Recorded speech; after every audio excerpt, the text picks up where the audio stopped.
Je suis donc Camille Müller-Hugentobler, je suis responsable des services collaboratifs chez Suez Environnement, ce qui englobe le réseau social, l'intranet, tout ce qui est moteur de recherche, toutes les applications qui vont permettre de mieux travailler ensemble. Et je suis là non pas à ce titre-là vraiment, mais plutôt parce qu'avant j'étais en charge des systèmes d'information autour du knowledge management. Et donc j'ai travaillé avec Yesif sur ce projet de portail qu'on va vous présenter aujourd'hui.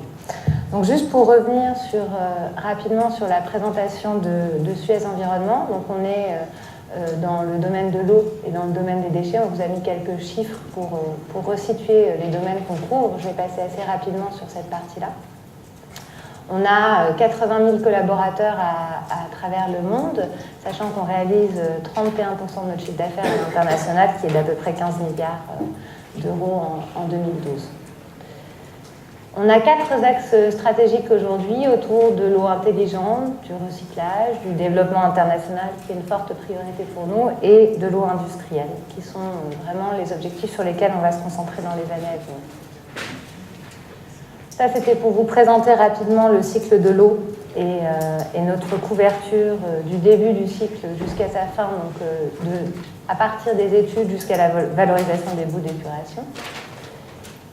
Et idem pour le cycle des déchets, on va couvrir tout le cycle de la propreté et ça à peu près partout dans le monde. On va se concentrer plus sur le projet de portail CAM parce que je pense que c'est dans ce cadre-là qu'on est là aujourd'hui. Alors, pour vous expliquer un peu quelle a été la démarche au départ et le mandat qu'on m'a confié au départ, c'est de dire on a une multitude de connaissances qui sont complètement éparpillées dans le groupe. Et l'idée, c'était vraiment au départ de pouvoir mieux chercher dans les connaissances qu'on avait et qu'on ne savait pas gérer et qui étaient complètement diverses sur des socles technologiques divers et variés. Donc, on a d'abord voulu, dans le cadre de la rationalisation aussi de nos diverses infrastructures et de nos diverses solutions, commencer à regarder ce qui existait dans l'ensemble du groupe en termes de solutions de gestion documentaire, où étaient nos bases de données, est-ce qu'il y avait d'autres portails qui existaient déjà, est-ce qu'il y avait d'autres réseaux sociaux, parce que tout ça n'était pas forcément fédéré. Donc on a commencé à mener une étude. Et l'idée, c'était de mutualiser les solutions, de créer des synergies parce qu'on est un groupe extrêmement diversifié, extrêmement éclaté dans le monde, et de créer un service central sans forcément tout recommencer from scratch. On avait certaines briques technologiques qui existaient. On s'est dit, on ne va pas aller chercher une solution qui n'est pas encore chez nous. On va reprendre des choses qu'on a déjà, des briques qu'on a déjà, et on va essayer de s'appuyer dessus. L'idée, évidemment, c'était une plus grande mutualisation des coûts et des expertises qui pouvaient déjà exister chez nous en interne. Donc, on s'est fixé un certain nombre d'objectifs dans le cadre de ce projet. Et évidemment, donc, je revenais à la rationalisation, la mutualisation, mais c'est ça, normaliser les usages, les méthodes, les échanges et les outils existants, c'est vraiment important. Mutualiser les moyens informatiques, ce que je vous ai expliqué tout à l'heure.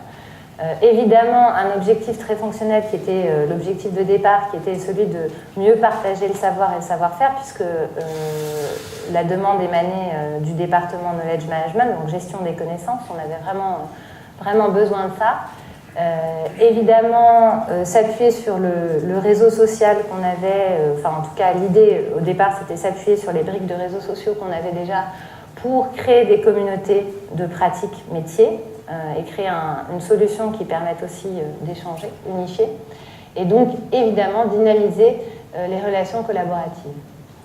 On avait pour ça un certain nombre de contraintes, effectivement, puisqu'on voulait un site central pour trouver cette information interne, voire externe, parce qu'on va le voir, on va jongler avec tout type d'informations, des informations qui soient actuelles, qui soient validées, c'était vraiment extrêmement important.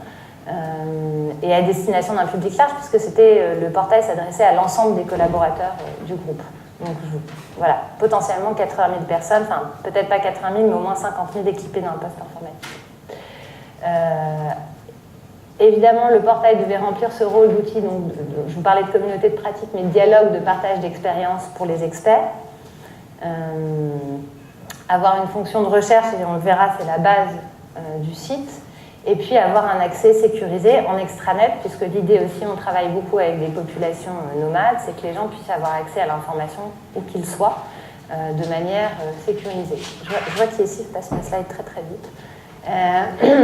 Donc le principe évidemment, c'était de donner une vision rapide et transversale des contenus de knowledge management. Donc on est très appuyé sur des contenus. Chez Suez Environnement, on a une politique de knowledge management qui fait qu'on a des standards dans nos métiers, que ce soit sur l'eau, sur les déchets, et on voulait mieux les diffuser, que les gens les connaissent, que les gens les trouvent rapidement et qu'ils ne soient pas obligés d'aller les chercher dans diverses bases de données. Évidemment, d'un point de vue technique, on voulait une solution long terme et une pérennité des briques, c'est-à-dire qu'il fallait aussi qu'on s'appuie, qu'on ait différentes briques, mais qu'on s'assure de la pérennité de ces briques. On a beaucoup travaillé sur le choix du moteur de recherche, on verra dans la présentation du portail, mais c'est vraiment capital, puisque l'idée au départ, c'était finalement, résumé très simplement, le directeur de la recherche est venu nous voir en disant « je veux le Google interne de l'entreprise ». On a vu par la suite que c'était un petit peu plus complexe que ça. On n'en est évidemment pas tout à fait au Google interne de l'entreprise, mais ça ne saurait tarder. Il fallait des moyens de sécuriser l'information, puisqu'on voulait ouvrir nos bases de données plus largement. Je parlais du fait de diffuser les savoir-faire et de les rendre accessibles. En même temps, il fallait qu'on sécurise, dans un contexte qui était évidemment international, donc avec une complexité d'accès, puisqu'il fallait que les gens en Chine, aux États-Unis, en Australie y accèdent de la même manière, avec la même vitesse, la même rapidité. Donc c'était aussi assez compliqué. Les fonctions qu'on a mises en œuvre, donc je vous disais, c'est vraiment un portail de fédération pour accéder à toutes les connaissances. Là aussi, alors ça a été compliqué en mélangeant les connaissances qui venaient de l'eau, les connaissances qui venaient des déchets, qui n'étaient pas du tout forcément sur les mêmes systèmes, avec les mêmes acteurs, donc il fallait que les acteurs se parlent. Il fallait évidemment avoir un outil de production pour gérer les références, les abonnements. Les bases de connaissances des communautés ou des filiales devaient venir s'intégrer, c'est-à-dire qu'il a fallu faire un gros travail de manière fonctionnelle pour aller parler à nos filiales, et on en a un certain nombre, pour pouvoir leur expliquer le principe en leur disant « venez rallier le projet, ouvrez-nous vos bases de données, on vous garantit la sécurité, il faut absolument partager les connaissances, il faut se rattacher, il faut créer un système fédéré en ayant l'impression que les gens ne soient pas pillés ». Donc on revient sur la fonction du moteur de recherche évidemment aussi, avoir un moteur de recherche suffisamment costaud qui nous permette d'aller chercher dans tout type de données, puisque comme on avait des socles technologiques assez différents, le moteur de recherche était une vraie brique principale sur laquelle il fallait qu'on s'appuie. On a beaucoup travaillé sur l'animation de communautés, alors on appelle ça 2.0, mais en fait en gros l'idée c'est qu'on avait des communautés d'expertise comme dans toutes les entreprises qui existaient déjà. Et il fallait qu'on les outille à travers le monde, puisque sur certains métiers, on peut avoir un expert en Australie, un expert aux États-Unis, un expert en Chine, et ces gens se parlaient souvent par des réunions. Alors 2 fois par an, ils se voyaient, puis entre les réunions, dans les groupes de travail, il ne se passait strictement rien. Ils préparaient tout ça la veille, et on s'est dit, là aussi, il faut qu'on fasse monter le réseau social et qu'on le fédère avec l'ensemble, pour que les gens non seulement aillent consulter leurs documents, mais puissent ensuite communiquer, débattre et échanger sur le réseau social. Et puis évidemment, pour monitorer tout ça, il nous fallait un outil de statistique qui puisse nous permettre de suivre l'évolution du portail, qui nous permette aussi de générer tout le marketing, la communication, voire même la sécurité du projet, parce que la sécurité du portail, les statistiques sont une manière de le faire. Donc du coup, on a utilisé différentes briques, mais ça je vais laisser parler Yessif, puisque vous avez vu que le portail repose sur un assemblage déjà maîtrisé par la DSI, et comme moi je suis fonctionnelle, je vais laisser Yessif parler des briques qu'on a utilisées. Suite à ce challenge, ce qu'on a fait, c'est que dans le groupe, on avait déjà une expérience Lightfray, puisque notre intranet est basé sur Lightfray, historiquement. Donc on a un intranet groupe qui est basé sur Lightfray. Donc je dirais que le fait de dire qu'il fallait coller avec les standards groupe nous allait bien, puisqu'on a déjà une partie du travail qui a été fait, côté annuaire, côté architecture, côté infrastructure. Donc se poser à nous 2 questions sur la partie Lightfray. Est-ce qu'on montait un autre environnement à côté, ou est-ce qu'on se basait sur l'environnement existant? Donc, on verra la réponse tout à l'heure. Donc voilà pour la partie Lightfray. Ensuite, il y a la partie base documentaire. Donc on avait déjà toute une série de bases documentaires maison qui étaient développées sur Lotus Notes pour la plupart. Donc l'idée était de dire est-ce qu'on intégrait Lotus Notes. Est-ce qu'on réécrivait tout? Est-ce qu'on prenait une autre solution de GED? En sachant que les bases n'étaient pas les mêmes, les droits ne sont pas gérés de la même façon, d'une BU à une autre. Donc cette notion internationale était très importante, parce qu'on avait des bases qui étaient utilisées par la Chine, d'autres qui étaient en France et qui devaient cohabiter dans le même portail. Aujourd'hui, on a un réseau social qui est basé sur BlueKiwi, en mode SaaS, sur lequel on a déjà quand même une très forte activité. Donc le KM a développé sur ce réseau social toute une série de communautés pour travailler sur les problématiques KM. À côté de ces communautés KM, on a développé aussi des activités de réseau social aussi sur d'autres communautés qui n'étaient pas forcément KM. Donc l'idée était de dire aussi, on conserve cet existant et on présente au niveau du portail des données provenant aussi de cet environnement BlueKiwi qui est installé sur l'extérieur. Donc, à l'intérieur, Camille a parlé de moteur de recherche. Donc, on a historiquement un moteur de recherche qui s'appelle Polyspot, qui est un produit français qui est très bien, qui s'appelle aujourd'hui Customer Matrix. On l'a historiquement parce qu'on l'avait intégré pour d'autres solutions. L'intérêt de ce produit, c'était qu'on avait toute une série de connecteurs qui nous avaient permis historiquement de pouvoir indexer des données Lotus Notes, Alfresco, File System, etc. Donc, on s'est dit qu'on va conserver cette brique et partir de site existant avec l'intranet qu'on a mis en place au niveau de Liferay pour essayer de faire quelque chose qui répondait au cahier des charges des lois. En termes d'utilisateurs, la cible principale, ce sont tous les collaborateurs du groupe.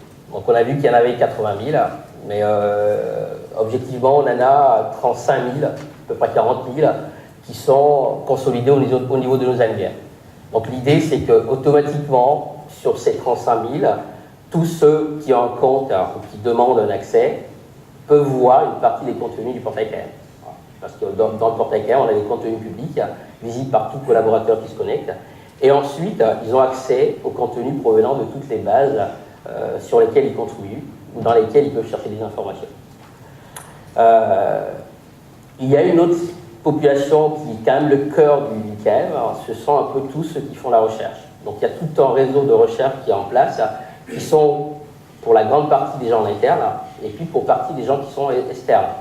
Typiquement, on va avoir un projet dans un pays où on n'a pas une filiale complètement installée. On va avoir une équipe locale avec laquelle on va travailler, qui a droit à consommer des produits qu'on va mettre en ligne. Donc l'idée aussi, c'est que cette population, on puisse l'intégrer au portail, qu'elle puisse voir des données en fonction des droits qu'elle aura.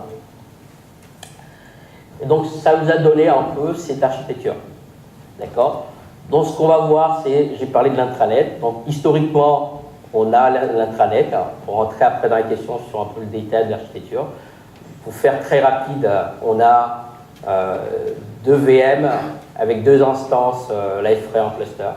D'accord? Pour l'intranet, et on a repris les mêmes VM sur lesquels on a réinstallé deux autres Tomcat pour mettre en place le portail KM. Donc on a deux instances Liferay qui sont sur les mêmes VM finalement et qui partagent les mêmes LDAP et toute une couche de services qui historiquement étaient portés par l'intranet, donc qui ont été consommés par le portail KM, mais qui ont aussi été développés pour certains sur le portail KM et que le portail intranet va consommer. Derrière cela, on a le moteur de recherche, là où il y a eu quand même un travail assez fort, qui est de dire finalement, le moteur indexe déjà une partie de données. Donc on va remettre en place d'autres connecteurs qui vont indexer des données des autres sites. On a des sites internes, des sites internet, on a parlé de BlueKiwi. Ces informations sont remontées au niveau du moteur et on a deux façons de consommer. On a une recherche avec une intégration Liferay au niveau de l'intranet du portail KM. Donc du coup, historiquement, on avait deux moteurs de recherche ou plusieurs moteurs de recherche dans l'entreprise. On s'est retrouvé, grâce à ce projet, avec un seul moteur. Donc on a un seul moteur, une seule interface, une même présentation et des fois de la custo qui fait que dans un produit ou l'autre, on n'a pas forcément les mêmes données qui sont remontées. D'accord ? Et après, on a aussi des interrogations directes entre le portail KM et le moteur de recherche via des API du moteur de recherche qui sont exposés. Donc on peut requêter directement des données du portail qu'on va mettre en forme et qui vont permettre de présenter les données au niveau du portail. Au niveau des bases documentaires, effectivement, on va avoir du Lotus Notes pour la majorité, des espaces Alfresco, du Liferay, des applis sur PHP, des sites internet et BlueKiwi pour le réseau social entreprise.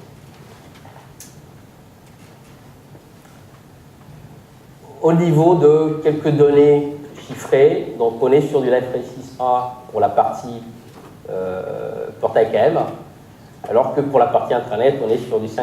On est en train de migrer, mais on a réussi quand même à partager les services et les données provenant des deux environnements. Pour la partie moteur de recherche, je dis, on a du Customer Matrix, qui est la version de Polyspot. On a 35 000 utilisateurs. On a une compatibilité avec tous les navigateurs. Enfin, c'est pas vrai parce qu'on n'a pas testé, on n'a pas validé les compatibilités sur du IE10. Je ne peux pas vous dire aujourd'hui que c'était validé. Mais tout ce qui est IE9 jusqu'à IE6, parce que dans le groupe, on a des filiales, notamment dans le déchet, des petites BU qui ont encore du IE6. Donc aujourd'hui, l'appli est compatible avec de IE6, Firefox, Chrome et tout sur ces versions. Utilisable aussi sur les tablettes. On n'a pas une version vraiment mobile, mais aujourd'hui, elle fonctionne avec l'accès web app sur tablette. Au niveau des sources de données, on en a 204. Ce qu'on appelle une source de données, nous, ça va être une base documentaire. Donc, par exemple, si je prends l'intranet pour nous, c'est une source de données. D'accord? Donc des bases de ce type, on en a quand même 204 qui sont indexées. Au niveau de la volumétrie de document, donc le document, c'est l'information unitaire, c'est soit une pièce jointe, soit un document, je ne sais pas si vous connaissez Lotus Notes, un conteneur avec de la donnée riche. Donc aujourd'hui, on en a 675 000, 117 000, et c'est enrichi automatiquement. Pour l'administration de la plateforme aujourd'hui, on a un ETP à temps plein pour les deux environnements, pour la partie intranet et pour la partie KM. Donc c'est une personne qui s'occupe des deux environnements. On a un hébergement qui est outsourcé chez un hébergeur avec lequel on travaille, mais qui est intégré complètement à notre système d'information. On a aujourd'hui effectivement au niveau de la MOA une équipe dédiée qui permet vraiment de gérer les contenus, d'échanger avec les personnes, de pouvoir mettre indexer ou pas une base, parce que vous verrez tout à l'heure au niveau des écrans, on a un annuaire des bases documentaires et n'importe qui a envie que sa base soit indexée peut faire la demande. Donc du coup, on va indexer la base et on récupère automatiquement les droits d'authentification d'entreprise. Donc le prérequis, c'est que la base respecte bien toutes les problématiques d'authentification, on la connecte et tout se remet en place au niveau du portail. Le projet, on est à sa version 2, on passera en détail là-dessus. Donc il y a eu deux phases. Enfin, ce qui était bien, c'est qu'on a eu des phases où il fallait forcément livrer une version du portail pour le mois d'avril, parce qu'on a un congrès des métiers au cours duquel toutes les personnes qui font du CAN dans le groupe viennent en France pour un congrès. Du coup, on a eu deux échéances très fortes pour la livraison du portail.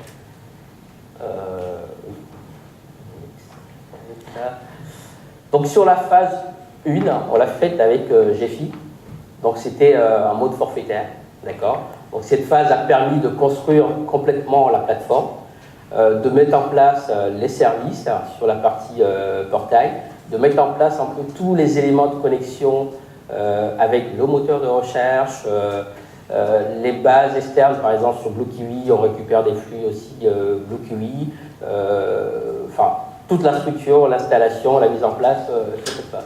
Donc cette phase nous a permis de sortir une version qu'on a estampillée bêta, qui n'a pas été complètement ouverte, mais qui a eu le mérite d'avoir tous les éléments et de la présenter au congrès des métiers. L'idée première étant de lancer une version bêta pour montrer assez rapidement, pour montrer à nos collaborateurs qu'on était capable de le faire, parce que c'est un projet d'envergure et on avait peur qu'on manque d'adhésion, notamment au niveau des filiales pour qu'ils rattachent leur base de données. Donc on a très vite lancé une version bêta en leur disant voilà, maintenant c'est avec vous qu'on va construire la version 1 et il va falloir votre aide pour monter les spécifications pour la prochaine version et vos retours d'expérience. Donc cette version, dès qu'elle est sortie, il y a eu des ateliers qui ont été menés avec les utilisateurs pour avoir des retours d'expérience, pour préparer la version 2, qui est celle qui est en ligne depuis le mois d'avril. Dans cette version, on s'est appuyé plutôt sur les équipes internes, d'accord, qui travaillent sur la partie intranet pour la réaliser, parce qu'on avait plus de visibilité, plus de maîtrise de l'environnement, et donc ça nous a permis de sortir une version 2 pour le mois d'avril. La différence majeure entre ces deux versions, en plus de la partie interface, repose sur le fait que dans la version 1, le moteur de recherche était complètement à côté. On faisait des requêtes avec les API moteur de recherche et on mettait en forme dans le portail. Alors que dans la version 2, on a fait une intégration forte iframe qui fait que on affiche les résultats par le moteur de recherche et on bénéficie du coup des fonctionnalités d'interface du moteur de recherche. Au niveau de l'iFray, les éléments propres de l'iFray qu'on a utilisés vraiment au sens l'iFray du terme, il y a le conteneur l'iFray, les profils utilisateurs, puisqu'on a vraiment une notion de profiling, il y a une gestion d'alerte, de contenu, de favoris des utilisateurs, les services l'iFray pour tout ce qui était clustering, etc. La fonction CMS, parce qu'on a fait quand même un développement avancé au niveau des CMS en utilisant du templating. Et enfin, la notion de gestion de page. Et là, je vais laisser Camille vous présenter un peu quelques écrans du portail.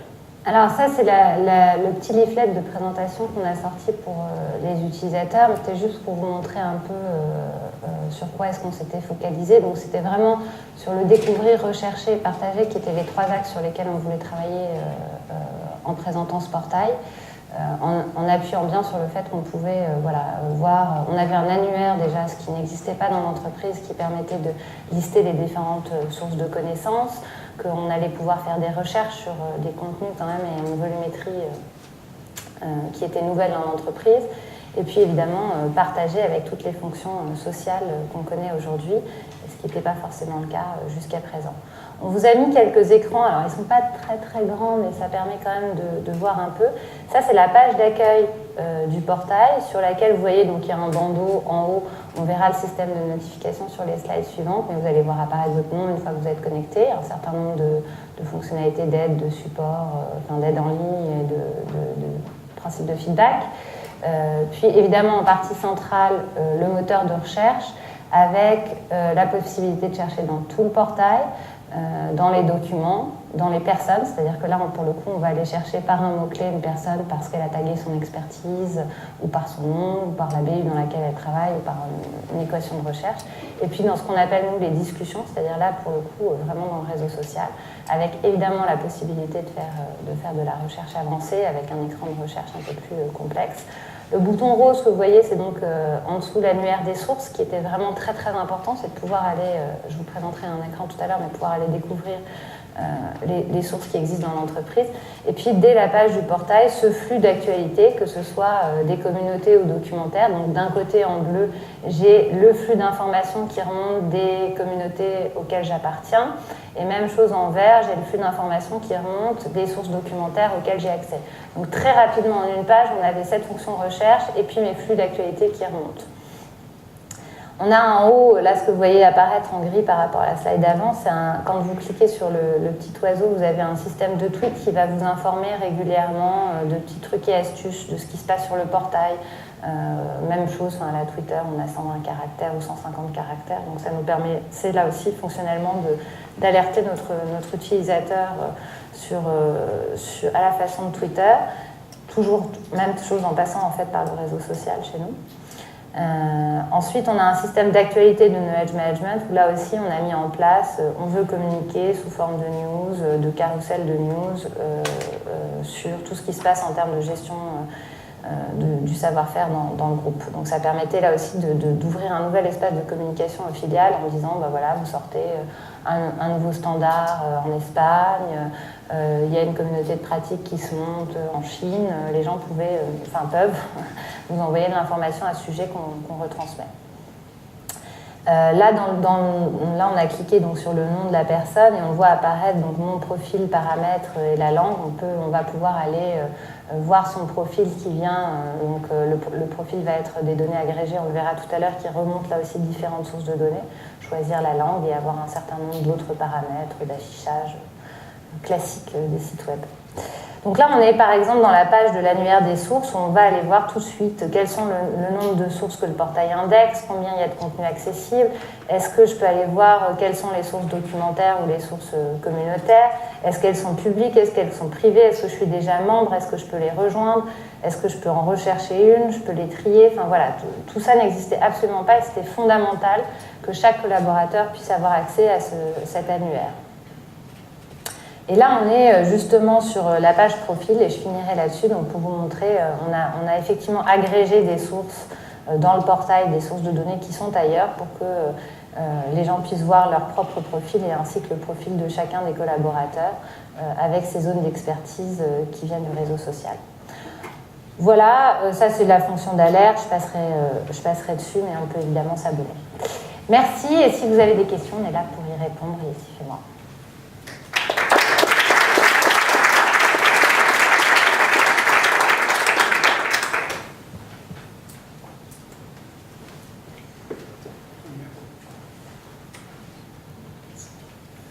Bonjour. En termes de statistiques d'utilisation, Oui. Qu'est-ce que vous avez comme chiffre aujourd'hui? Alors, je ne sais pas ce que vous mesurez exactement. Alors, ce qui est pratique, c'est que nous, on ne mesure plus rien parce que globalement, maintenant, moi, je suis à la DSI et SIF aussi, donc on ne s'en occupe absolument plus.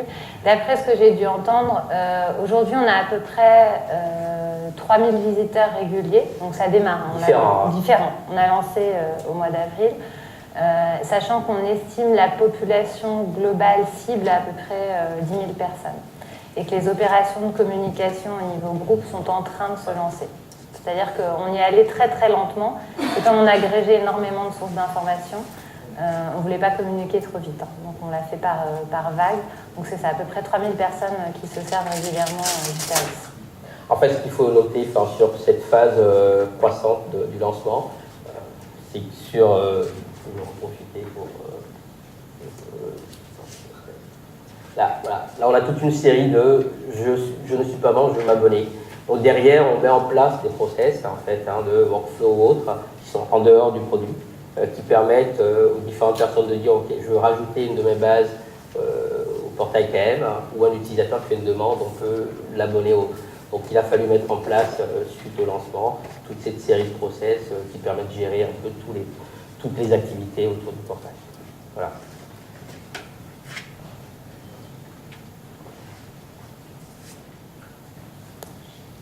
Alors, bonjour, je voulais poser une question par rapport à la date des screenshots, parce que dans les autres sites, il y avait plus de 400 sources et plus 670 000. Alors, en fait, c'est juste parce que pour que ce soit plus lisible, on vous a sorti des maquettes et pas des screenshots. Donc du coup, c'est pas... parce que je me demandais comment vous avez pu pour quadrupler le nombre de... déjà, on y est allé en 2 vagues.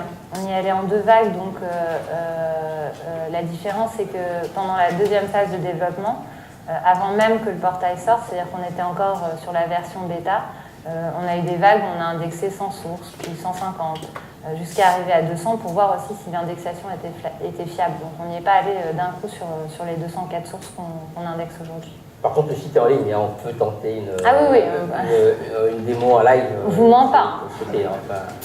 Si on a du temps, on peut vous la montrer, il n'y a pas de souci. Oui, bonjour. J'avais en fait une question. Les sources, après, on peut les parcourir. Enfin, c'est comme si on visualisait... ça se substitue à des applications ou Non. Enfin, je vais revenir peut-être là-dessus. Là, on le voit sur une page de résultats, en fait. La source, on ne peut pas la parcourir. On est vraiment sur le principe du moteur de recherche. Donc, je vais aller taper un mot-clé, qui, par exemple, on va dire eau ou nitrate. Et puis, je vais tomber sur un certain nombre de documents et après, je vais pouvoir filtrer. Donc, c'est vraiment sur le principe du moteur de recherche. La source en elle-même, après, une fois que je clique, je suis dans la source. Enfin, je bascule dans la source. Mais là, du coup, on arrive sur l'application elle-même.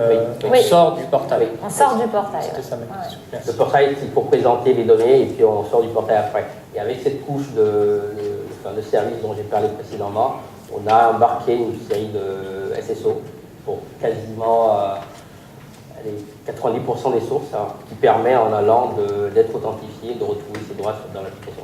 Et ça, c'était un progrès phénoménal que l'utilisateur, au final, n'ait plus à se réauthentifier, puisque en général, il allait individuellement sur chaque source et il s'authentifiait. Là, on a agrégé tout ça. Sachant que l'étape supplémentaire, ce serait d'avoir sur chaque source un bandeau qui embarque les différentes fonctionnalités du site. Merci. Derrière. J'avais une question sur le... Vous avez parlé tout à l'heure des langues. Est-ce que le portail est en plusieurs langues ou bien la recherche elle est multilangue? Aujourd'hui, le portail KM est en 2 langues, français et anglais, simplement parce qu'aujourd'hui, en termes de création de contenu, on a une équipe qui est sur 2 langues. Par exemple, si je prends l'exemple de l'intranet, l'intranet est en 5 langues. Donc les mécaniques existent nativement. Ce qui manque aujourd'hui pour passer ce portail en d'autres langues, c'est le fait qu'on puisse générer des contenus autour. Par contre, le contenu qu'on va afficher dans le moteur de recherche, il va aussi être multilingue si la source contient des contenus multilingues. Typiquement, s'il y a une base de connaissances qui est anglais, espagnol, français, quand je veux passer en anglais ou en espagnol, au niveau du moteur de recherche, on passe un attribut de la langue qui affiche la donnée du résultat dans la langue de navigation si le résultat existe dans cette langue. Et la relevance, comment vous la gérez au niveau des langues? Enfin là, la relevance, elle est paramétrée au niveau du moteur de recherche par rapport au contenu et en fonction de la langue en fait. C'est-à-dire que c'est vraiment une partie qui est gérée au niveau du moteur de recherche en fonction de je suis en espagnol, je recherche, et après on a toute une série. C'est pour ça que l'utilisation du moteur de recherche était très importante pour nous, parce qu'en fait ça nous permettait de mettre en place tous des mécanismes de moteur de recherche pour dire par exemple le mot voiture c'est car en anglais, c'est je sais pas quelle langue, et du coup au niveau de la recherche on embarque nativement ces éléments sans avoir à développer au niveau du portail. Sachant que pour être tout à fait franche, aujourd'hui 90% de nos contenus sont en anglais.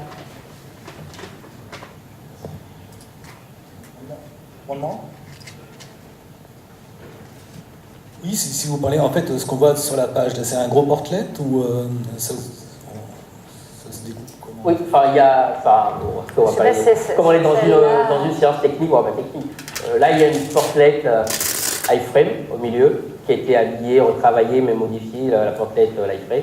Donc ça c'est une expérience qu'on a du portail. Hein. Au niveau du portail, c'est vrai qu'on a déjà eu beaucoup d'expériences de ce type parce qu'on a une équipe interne là-dessus.